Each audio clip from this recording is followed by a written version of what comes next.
It's a big world out there on stage, a blank slate for everyone to experiment with.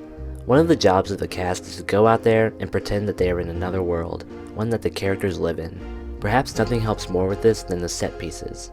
To have actors immersed in the world on stage, the set does become a very important part because it helps them feel their surroundings, their environment.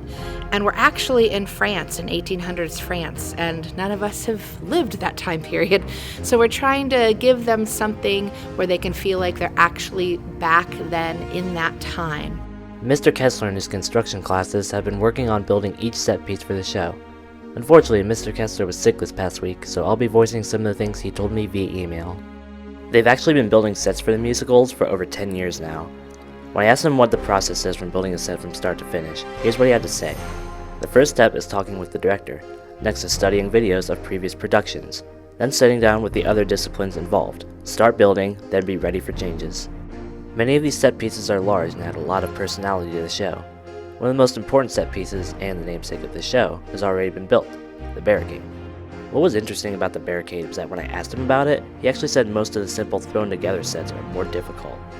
And remember, constructing the sets is just half the battle. These sets all need to be painted too, something that the cast and crew got started on this week.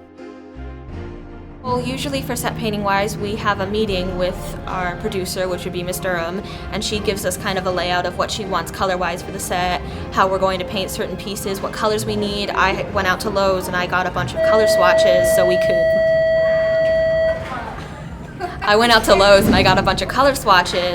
could... find colors that we wanted for certain set pieces. We're sort of going for like more of a dingy grays, dark blues, wood colors, because Les Mis is more of a darker show and needs that sort of gritty, dirty with all the poor people, and that's the sort of feel we're going for in the show. The color scheme is, again, going to immerse us into 1800s France. We have a lot of grays and black for what would be like the cobblestones and the clay, and then we also have a lot of browns that would reflect the wood tones that would be in the furniture at that time.